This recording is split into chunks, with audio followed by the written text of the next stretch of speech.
Good evening, brethren and sistren. I'd like to just take a minute and talk to all my subscribers, all my followers. It's been 4 years of complete awesomeness. I tell you what, when I started this channel, I had no idea, that it would end up where we are. It's just mind blowing. But anyway, yeah, what we're going to do is we're going to read the entire Daily with the King. Which I gave you guys a little teaser before. Over 1,000 in print, Daily with the King. 366 daily devotions. And yeah, thanks everybody for sticking with me for 4 years.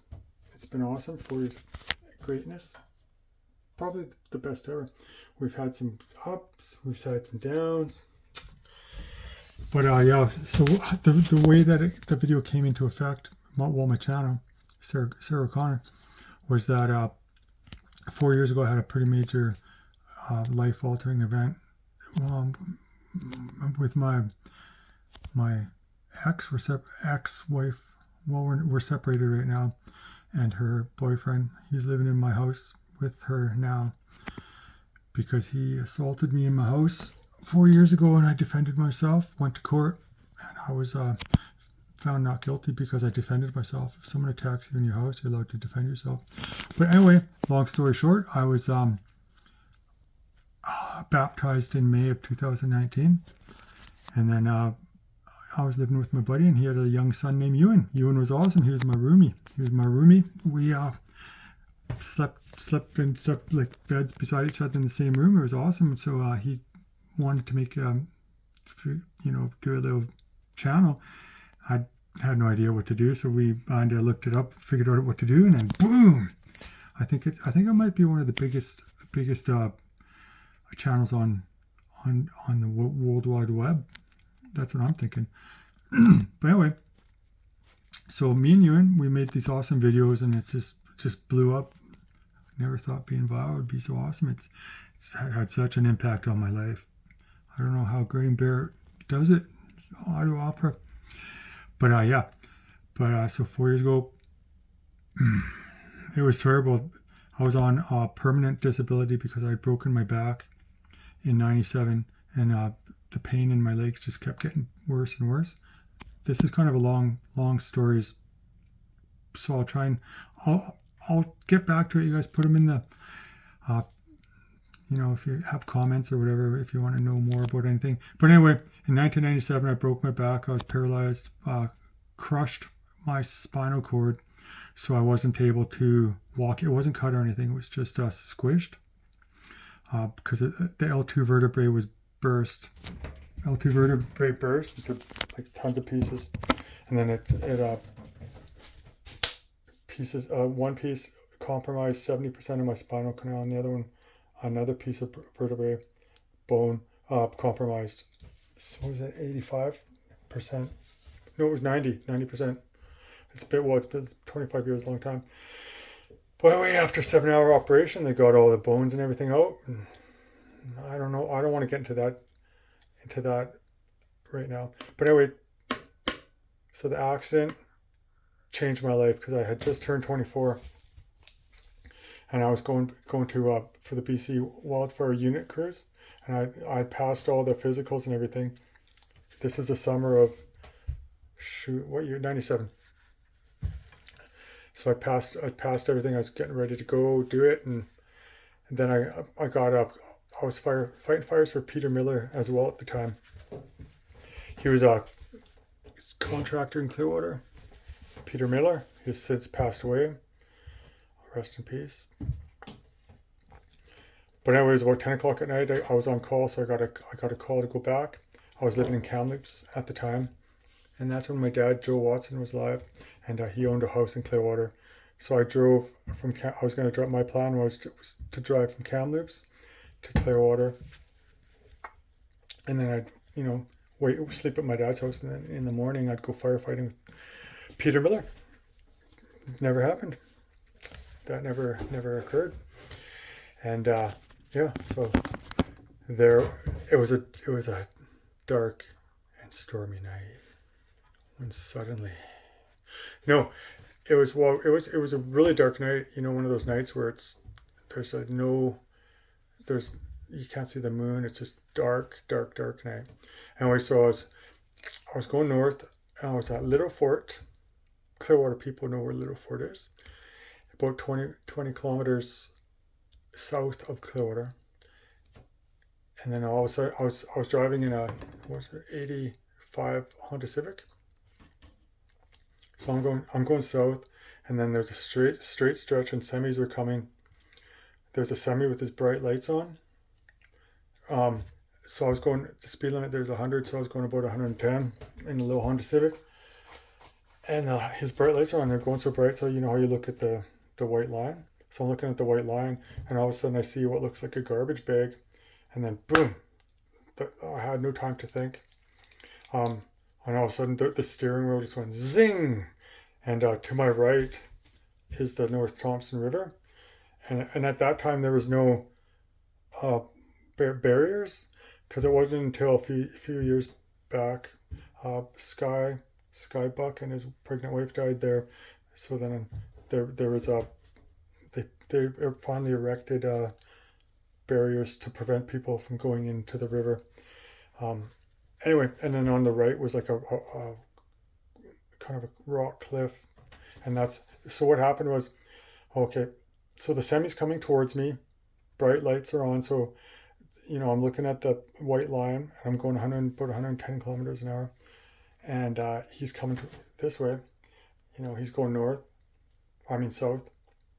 No, no, he's going north, and I'm going south because I'm going home to Clearwater. But anyway, when all of a sudden I saw that bag, and I had no time to react or anything, and then but it was so weird because it seemed like time just stopped, or not stopped, but completely slowed down, because I have so many memories from that time that it was impossible for me to have enough time to think about all the thoughts that I had, because I remember could picture this. I hit it ended up to be a huge boulder that I hit. So I hit the boulder, and then it tore out my drive shaft and lifted up my car, and then my steering wheel, like, it was useless, no more drive shaft. And then instead of going to the right, I went to the left, and I figured I was going to hit the semi. I figured the semi would hit me because he's right there. But luckily, I guess I went in front of him, and then smashed, and the, somehow I ended up on the roof. I flipped, but my seatbelt didn't work properly. So I'm sitting, so I wake up upside down. Let's see if I could back up a little bit. Man, because there's so much, it was such a weird event. Okay. When I hit the rock or the boulder, and I started to go in front of the semi, it was weird. Everything slowed down because my brain was like, "There's no way you're going to survive getting hit by a semi." And but it's a weird thing because I've done a lot of reading about this phenomena after this. It's weird. Like, people will be on death row, and they can't comprehend that they're going to die. They'll be talking to people about what they're going to do after the execution. And it's like, you're going to be dead. People just can't believe that they're, they know that they're going to die, but they just can't. It's a really strange phenomenon.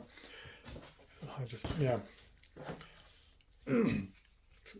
So there I was, 1997. It was a dark and stormy night. No, just kidding. But it was super dark. I remember it was like very, very, very dark, darker than normal. No moon, nothing. It was. Anyway, I hit the boulder, and I had so many thoughts. My whole, they say that your life flashed before you. It really did, really did. I remember thinking, it was weird. Like, I thought, I'll never get married. I'll never get to have kids. It's like, I guess it's not cool for men to talk about it, but I always dreamed about having children because I had a pretty bad upbringing, and I wanted wanted to raise some children and show them that life doesn't have to suck. That life doesn't have to be terrible. And for 8 years, I had that with my daughter Grace, and then my boys Grace was born in 2011, and my boys were born in 2015, and then in 2019 was when my ex's boyfriend attacked me in my house. They'd been trying to get me out of my house for a couple of weeks, and because she wanted to move him into my house. Anyway, it all worked out for them because they ended up making it so that I feared for my life in my own house. Anyway, I had it all on video. Maybe I'll post that one day. I don't know if we can post that. It's on my Facebook. My Facebook is Lanzig Watson, Lanzig. Last name Watson, Watson. It's about an hour-long video, and it's from when I was assaulted. But seeing how Canada's just brutal. Like the lawyers had these videos. We ended up having to go to court for it, and all COVID and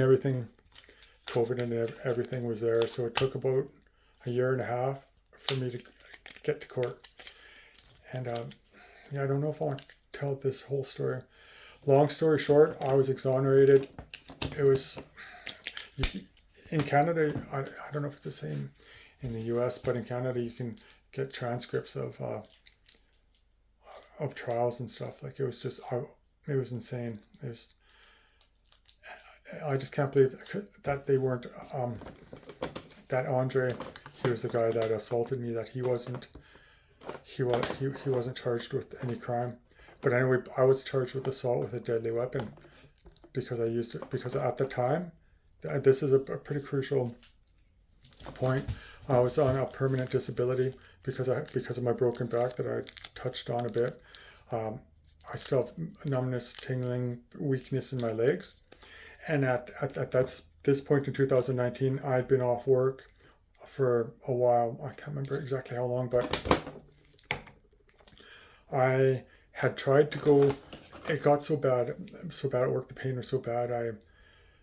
At that time I still had ICBC Part 7, so I phoned ICBC, and I did this all myself. I found out there's a wellness center in Kamloops. It's called Welcome Back Clinic in Kamloops, BC, and I guess it's really expensive. So I got approval to get that paid for, and I actually it was quite good. But I went through that, and then I still couldn't. I tried to go back to work part time, couldn't do it. It's just so much pain. And so what happened was I went on permanent disability finally. And that was a huge issue, because you know how Canadian government loves to just give to help, not help.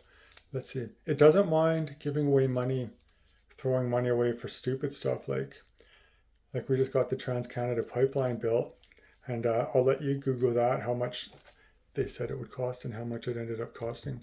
But yeah, the Canadian government loves just throwing money, but unless it's for someone who needs it. And so I ended up going on permanent disability. Anyway, so at the time when I was assaulted by my exes, I don't know what you'd call it, because we're separated, but we're not divorced, so we're just separated. She had brought her boyfriend into the house. She said she wasn't moving him in, but anyway, she told the police that she moved him in. But I would spend hours and hours in bed, but I would hang out as much as I could with my children, because Grace was 8, boys were 3, and man, it was so much pain. But I would go outside and play with them, but in the backyard and stuff. But then I would have to come back in and lay down for a bit and go out. Like in hindsight, it's always, you always know better, because now I know that I was avoiding doing the hard things. I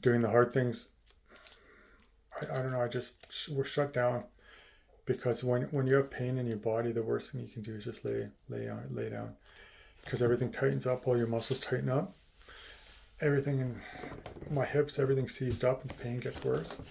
And yeah, it was terrible. So at that time, you gotta have to keep that in mind. I'm kind of jumping all over the place. Well, if anyone wants to know anything in particular, let me know. Um, probably don't want to know anything in particular.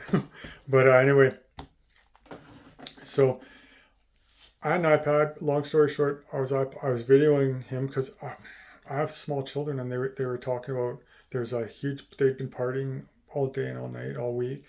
It's like just men and my wife. My wife, I guess, separated. We're separated, but at the time, she was my wife, and they'd be like her and this dude would be kissing and all that in front of my kids. So I told him to stop, asked him to leave because it's my house. Well, technically, it's Jack, my ex's and my house at the time. So, I was like, can you please go somewhere else? I don't want you to stay anymore. And he said, no, I'm staying here.